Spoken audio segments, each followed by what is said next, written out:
Hello everybody, it's Dean London Swift, and this is how I mixed Ruins by Jawny BadLuck and Alexandra Fresquez. Oh, I'd cross my heart and hope to die. I'll love you till the end of time, till it kills me, burning me to the ground in ruins. So when I was working on this song, there were a couple things that I really wanted to keep in mind. First thing is that I absolutely needed Alexandra Fresquez's vocals to sound perfect. She's already an amazing singer, so I added a couple little twists and effects to really make her vocals stick out in this song. I remember Johnny called me with this song and he was like, is there any way we can get the mix by the end of this week? And if I remember correctly, I think it was just a couple days, and I sent it back to him and I was like, here it is. I finished it up and he was like, yo, I'm gonna send you a tip. He tipped me. Johnny tipped me for this song. So without further ado, let's hop in the studio and I'll show you some of the secrets behind the Ruins mix.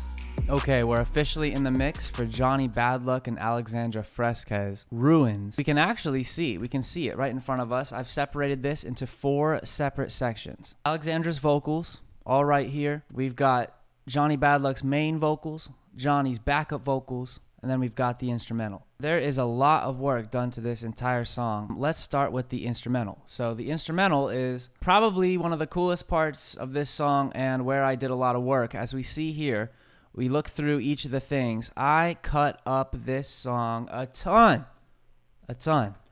So let's go through the top. Let's see, we start with that nice guitar run.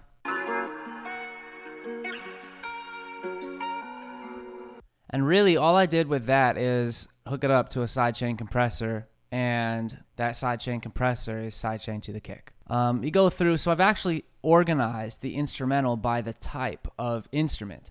So in this magenta kind of color, you've got the percussives, you've got your low-end 808 kick, you've got your melodics, which are your chords, your guitar loop, etc. I like to organize my mixes like this. It makes the most sense to me. You've got the things that make notes, the things that make noises, and the things that go boom. That's pretty much it. Okay, as we go through, I'll play these 3 together. Let's play the melodics together and hear what it sounds like.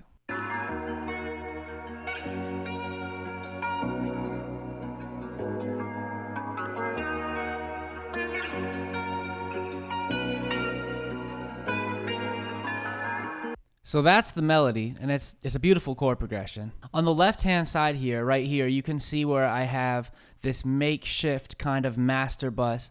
This is not how I would master the song.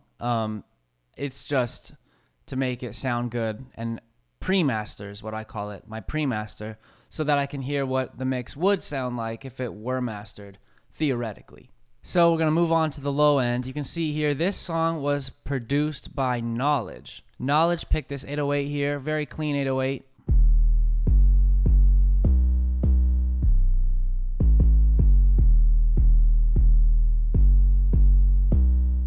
Then you add the kick to that.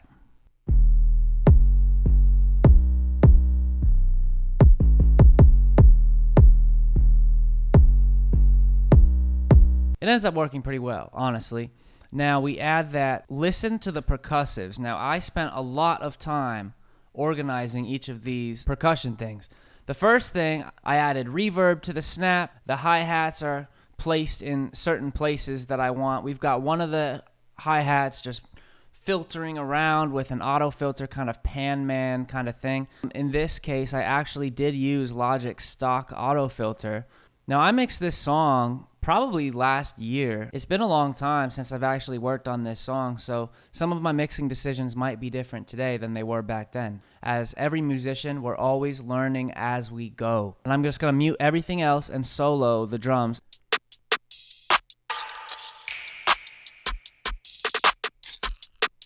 So those snares are very tricky. Let's zoom in and check that out real quick. These snares right here, there are 3 snares that are divided into all these different areas. This snare is using this sample delay kind of thing. That is so it'll actually split the snare from a mono sound.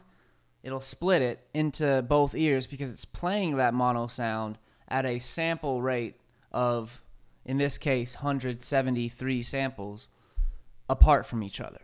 So that makes a mono sound in both ears. You can now hear it in both ears rather than in the center. So I added that to the first snare. The second snare has a spreader. The third one has nothing. So we play these three and we'll get this sound for this part right here.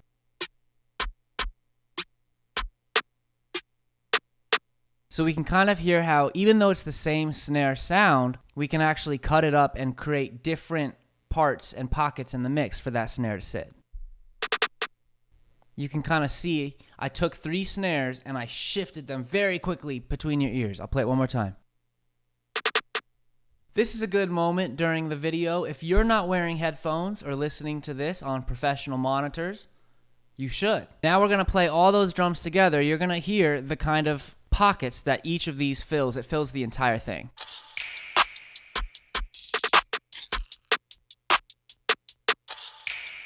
Just like that. Just like that, we've got it. I'm going to add the low end, and you're going to hear the drum beat of Ruins all together.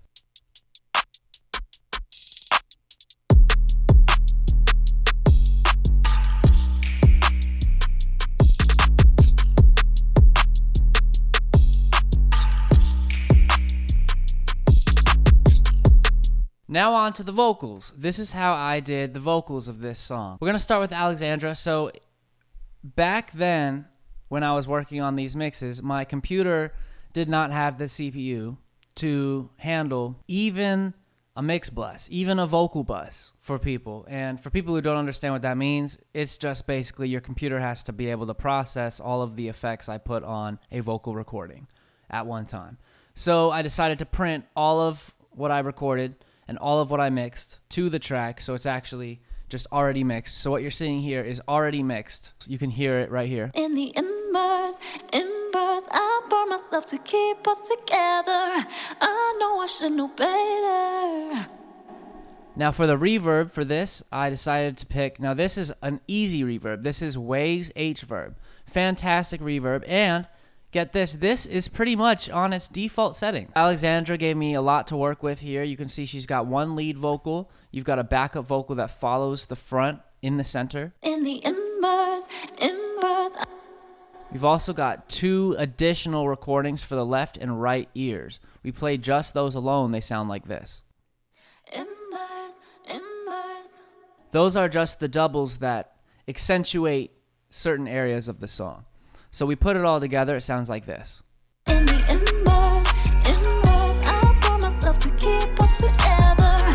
I know I should know better, but I know it won't get better. And for those of you sonic geeks that are wondering, my vocal chain for Alexandra, it's basically Melodyne, EQ, compression, auto-tune, reverb. That's really it. De-essing. It's like everything else. I didn't do anything special. I just treat each vocal exactly the same, kind of. As we go along here, now we're going to look into different hook vocals. You can see she recorded our hook. We've got 2 doubles for the hook there, so we can go ahead and play all that together. It's going to sound like this with the effects. Oh, I'd cross my heart and hope to die. I'll love you till the end of time, till it kills me, burning me to the ground in ruins. Now, I really like that. Now, as the song progresses, during this hook, you can see I added a 1/4 delay. So check this out. Burning me to the ground in ruins. Now, that's because during the first hook, you know, we're just getting into the song, we're just getting introduced. But as the song progresses, I want to add more and more elements just to keep things not stale, keep things always changing for the listener. There we go. You can see I added a little halftime delay, some reverse reverbs right here. And that's about it. That's pretty much how I mix Ruins by Jawny BadLuck and Alexandra Fresquez. Thank you for watching. Please subscribe if you want to see more of how I mix my songs or my own music itself. Go follow Dean London Swift on every single platform, I swear. With that being said, everybody, have a fantastic weekend. Have a fantastic day.